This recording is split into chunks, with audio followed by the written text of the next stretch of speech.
Luiz Inácio Lula da Silva confessou em uma entrevista coletiva que está tentando mobilizar o mundo todo para perseguir e erradicar a direita. No vídeo de hoje eu vou mostrar para você todos os detalhes dessa história, vou mostrar também o contraditório sucesso e faturamento milionário das ONGs sob a gestão de Lula e Marina Silva, mas antes preciso falar sobre um fato muito grave que tem ganhado grande repercussão nessa semana. Na verdade são dois fatos, mas os dois são relacionados ao mesmo assunto.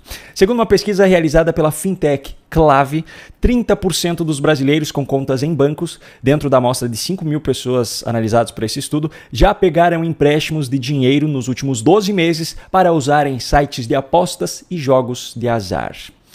A análise foi feita através do banco de dados da própria empresa e de informações obtidas por meio do Open Finance, que compilou as informações de forma anônima. A partir disso, foram analisados os extratos dos correntistas e identificados os pagamentos feitos para os CNPJs de empresas desse segmento. Outro dado alarmante diz respeito aos beneficiários do Bolsa Família. Segundo o Banco Central, só no mês de agosto de 2024, os beneficiários desse programa assistencial do governo gastaram 3 bilhões de reais em sites de apostas. Nesse valor, inclusive, não estão sendo considerados os pagamentos feitos com cartão de crédito ou débito, então o total deve ser ainda maior. Veja a gravidade dessa situação. Nós estamos falando de pessoas que, pelo menos teoricamente, dependem desse auxílio para sobreviver. Então esse valor gasto em apostas faz com que outras coisas faltem dentro de casa, coisas essenciais. Bom, apesar de impactante, esses fatos não são surpreendentes, porque existe uma lógica por trás disso. Eu vou levantar aqui 4 razões que, na minha opinião, estão por trás desse comportamento. Não são as únicas, mas, ao meu ver, são as principais. A primeira delas é um problema cultural que uma grande parcela da população brasileira tem de viver no limite da sua renda, ou até mesmo extrapolando o limite, fazendo uso de cartões de crédito, empréstimos, etc. E isso é uma consequência da falta de educação financeira. O modelo de educação que é seguido no Brasil é o grande culpado por essa realidade. A filosofia de Paulo Freire moldou a educação brasileira nas últimas décadas. E Paulo Freire era socialista, comunista e todos os outros istas da ideologia da esquerda. O cidadão brasileiro não aprende na escola, nem no ensino superior, a empreender. E por empreender eu não me refiro apenas à abertura de empresas, novos negócios. Não, eu me refiro a empreender em relação à própria vida. Eu me refiro à consciência de que é preciso fazer sobrar dinheiro para ter uma reserva financeira para situações imprevistas e também para investir, para fazer com que o seu dinheiro trabalhe para você e, ao longo prazo, se tornar independente financeiramente. Poder trabalhar apenas por vontade própria e não mais por necessidade. O nosso modelo de educação ensina apenas a sobreviver.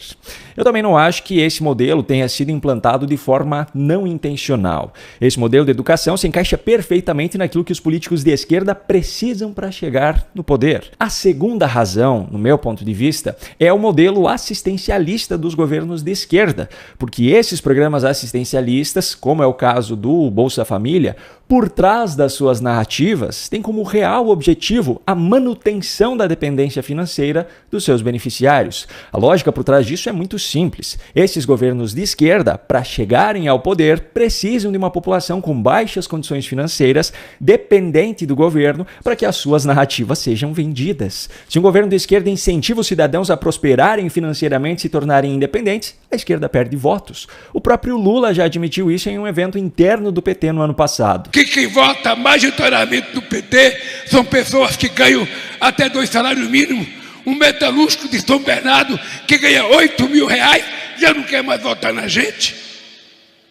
Pega a pesquisa e vocês percebem que quem ganha acima de 5 salários mínimos já tem dificuldade de votar na gente. A terceira razão, no meu ponto de vista, é a cultura da ostentação que tomou conta das redes sociais. Ao contrário do que dizem os que querem regular a internet, as redes sociais não criaram o discurso de ódio, as mentiras, etc. As redes sociais são apenas um reflexo daquilo que é a sociedade. Elas apenas aumentaram a velocidade com a qual as informações, verdadeiras ou falsas, se propagam. E assim como a exibição da riqueza, de sucesso, vende na sociedade como um todo, ela vende também na internet, só que de forma mais acelerada.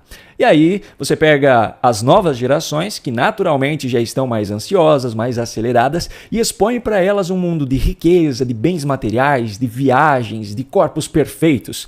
Só que esse não é o mundo real. Essa é a máscara que essas pessoas usam para aparecer na internet. O resultado dessa exposição é que a grande massa da população passa a tratar como regra aquilo que era a exceção. É como se agora o jovem que chegou aos 30 anos e ainda não é milionário fosse um fracassado, o que definitivamente não é verdade. Só que essa ilusão é a oportunidade de ouro para as casas de aposta e os jogos de azar que oferecem essa ideia enganosa de que ali o usuário ganhará muito dinheiro e de forma muito rápida. E a quarta razão, na minha opinião, é a má índole de uma grande parcela de influenciadores que anunciam esses sites e esses aplicativos.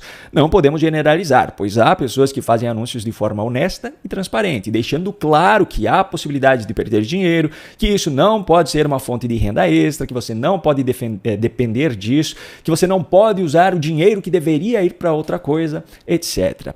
Mas existe uma parcela de influenciadores que, mesmo tendo plena consciência de como funcionam esses sites e esses jogos, vendem a ilusão de que os seus seguidores ganharão muito dinheiro de forma segura. Um exemplo disso? Felipe Neto. Ele tinha a Blaze como principal patrocinadora do seu canal e anunciava mostrando vídeos manipulados para passar a ideia de que espontaneamente ele entrou ali e teve um grande ganho. Inacreditável! Os R$100 viraram R$1.243, tá? Mesmo depois que começaram a aparecer denúncias, ele continuou insistindo que era seguro e que se houvesse fraude por trás disso, ele alertaria os seus espectadores e só foi parar de denunciar depois que o escândalo já tinha tomado grandes proporções. Agora, depois que Deolane Bezerra foi presa, nessa semana teve o caso do Gustavo Lima, que foi muito discutido e questionado por juristas. Enfim, agora que o cerco está se fechando, Felipe Neto se mostra arrependido e quer conscientizar o seu público. Eu divulguei casa de aposta. Eu vou corrigir o meu erro, dedicando o dobro da energia e dedicando o dobro daquilo que ganhei para conseguir corrigir o meu erro. Porque eu sei que hoje foi o maior erro da minha vida. Esse arrependimento tem um motivo muito simples. Ele está morrendo de medo de ser preso. E, francamente, de que adianta conscientizar o povo agora? O dinheiro que os seguidores perderam não volta mais. Agora eu quero saber de você que está assistindo a esse vídeo. Você concorda com essas 4 razões que eu apontei? Você acha que há outras coisas por trás disso? Me conta aqui nos comentários. Enquanto você responde, eu já trago o próximo assunto, que também se trata de uma grande quantia de dinheiro indo pelo ralo. Só no ano de 2024, sob a gestão de Marina Silva como ministra do Meio Ambiente no governo Lula, as ONGs já faturaram mais de 315 milhões de reais. Essas informações foram apresentadas pela coluna do Cláudio Humberto no Diário do Poder, que as extraiu do Portal da Transparência. Para que você tenha uma ideia da dimensão disso, a soma do dinheiro que foi destinado aos órgãos do próprio governo, como o IBAMA, a FUNAI e a Embrapa, é de 157,5 milhões de reais. As ONGs receberam mais do que o dobro desse valor. O valor que o governo Lula destinou a elas é maior também do que o que foi destinado a organismos internacionais, como o ONU e OIT, que somam 219,4 milhões de reais. Ainda segundo a matéria, a ONG que mais recebeu repasses do governo foi a Fundação Espírito Santense de Tecnologia, que recebeu 16,5 milhões. Esse valor é maior que o que foi repassado para a prefeitura que mais recebeu recursos do governo no mesmo período, que foi a de Imperatriz, no Maranhão, com um total de 14,1 milhões de reais. Não é à toa que, mesmo com inúmeros recordes de incêndios sendo quebrados no governo Lula, as campanhas para salvar a Amazônia e outras áreas desapareceram, não é mesmo? Em uma coletiva de imprensa ainda em Nova York, Lula deu uma declaração que foi uma verdadeira confissão de que a sua democracia não tem nada de democrática e que não passa de uma perseguição incansável à direita. Ao comentar sobre a reunião que ele e Pedro Sánchez, da Espanha, convocaram para discutir sobre a democracia, ele falou isso aqui. Eu também tive a oportunidade de, junto com o Pedro Sánchez da Espanha, convocar uma reunião com alguns presidentes que nós consideramos democratas, não convidamos todos porque era uma coisa muito precipitada, para a gente discutir a revitalização da democracia, o surgimento da extrema-direita, sabe, esse extremismo que nós estamos vendo, sabe, com suporte muito grande na indústria do fake news que está monetizado, tem gente ficando rico com a quantidade de mentiras, com a quantidade de leviandades. Eu chamei os democratas para a gente discutir, ou seja, onde é que a democracia errou?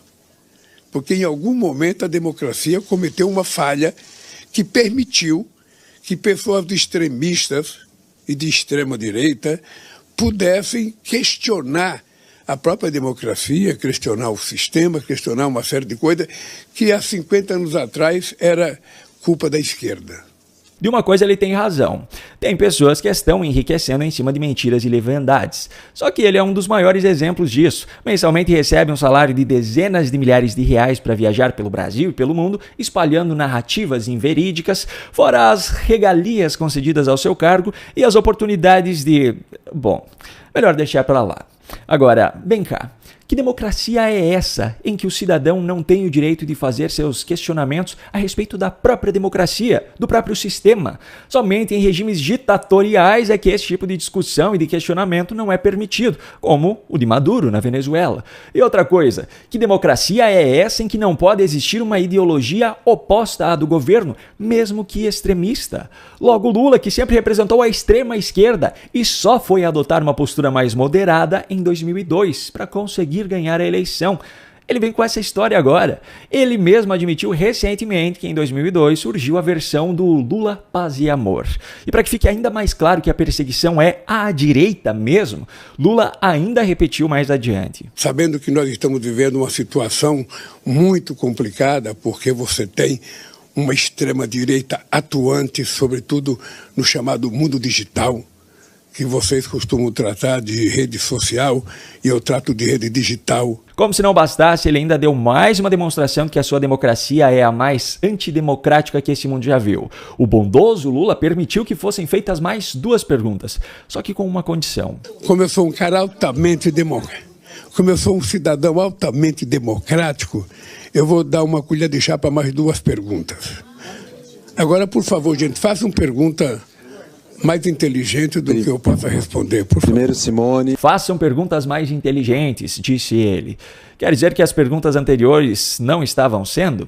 Não. O problema estava nos assuntos das perguntas, que eram aqueles que Lula não queria responder, pois tratava das suas contradições, como por exemplo essa aqui. Presidente, aqui na ONU, o senhor repetiu sobre a urgência e a necessidade da descarbonização das economias, inclusive do Brasil.